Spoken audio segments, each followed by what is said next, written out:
Hello guys, welcome to my channel. इस video में हम ईसीजीसी पीओ की जो सैलरी है उसके बारे में डिस्कशन करेंगे। जितने भी allowances and perks ECGC PO को मिलते हैं उन सब के बारे में हम यहाँ डिस्कस करेंगे।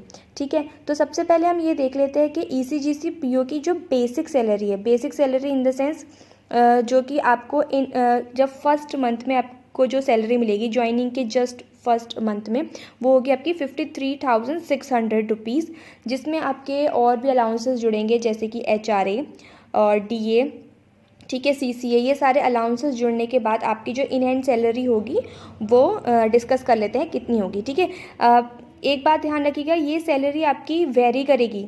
बेसिक सैलरी सेम रहेगी बट जो अलाउंसेस हैं वो वेरी करेंगे आपके लोकेशन पर डिपेंड करके। ठीक है, तो DA और जो HRA है वो सब लोकेशन वाइज जो होता है थोड़ा चेंज रहता है।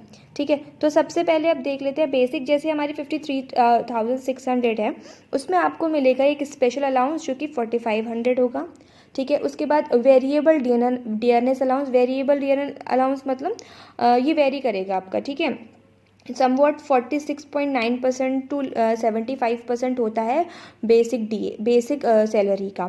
तो एक अब जनरल लेके चलेंगे तो 21,892 आपका DA हो गया। ठीक है, HRA आपका 7 to 10% होता है। या तो आपको HRA मिलेगा या फिर आपको हाउस जो है लीज पे मिल जाएगा। ठीक है, तो HRA आपका 32,500 हो गया। उसके बाद CCA जो हो गया आपका वो होगा 1,340। ये भी आपका 3 to 4% रहता है। और ट्रांसपोर्ट अलाउंस आपको मिलते हैं 1,960। तो ग्रॉस सैलरी आपकी बनती है 84,210। ठीक है, लेकिन इसमें कुछ डिडक्शंस भी होते हैं। जैसे आपका जो NPS का होता है वो 7,549 और प्रोफेशनल टैक्स आपका लगता है 300 रुपीज़ और रेंट रिकवरी आपका जो होता है वो आपका 210 रुपीज़। टोटल बनता है आपका 8,059 रुपीज़, जो कि डिडक्ट करते हैं जब ग्रॉस सैलरी से। तो आपकी नेट सैलरी जो ये जिसे हम कह सकते हैं इन हैंड सैलरी वो 76,151।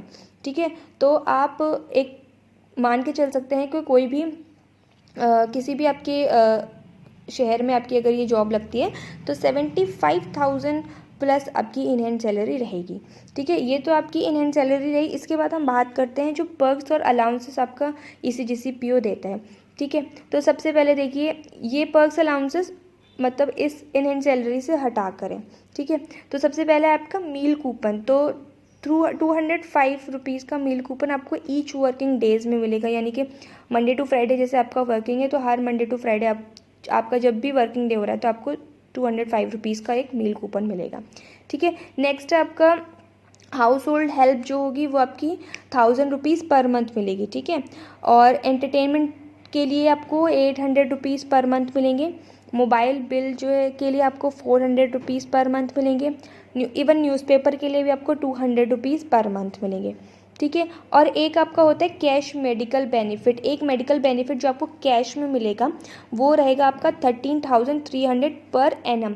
यानी एक साल में आपको 13,300 रुपये मेडिकल बेनिफिट के कैश दिए जाएंगे।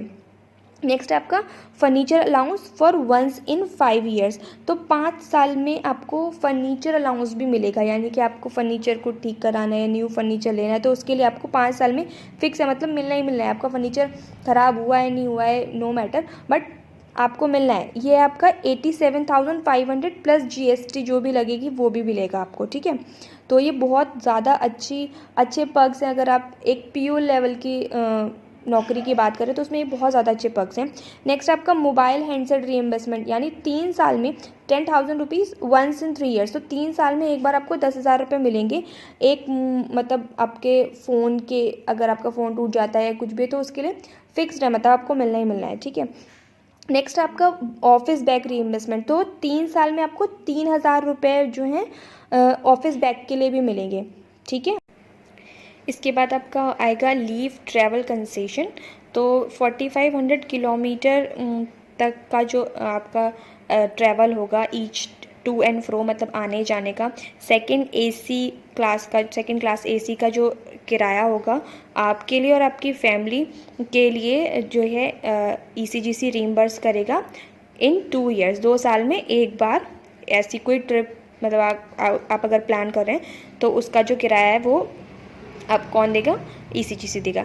एलटीसी भी दे रखा है यहाँ पर आपको होम टाउन के लिए फॉर सेल्फ एवरी ईयर, हर साल जो है एलटीसी मिलेगा आपको होम टाउन जाने के लिए, ठीक है। उसके बाद आपका है पीएलएलआई बोनस, जो कि आपको 6% तक मिलता है, आपकी जो बेसिक और डीए को मिलाकर उसका 6% पीएलएलआई बोनस मिलता है ईयरली।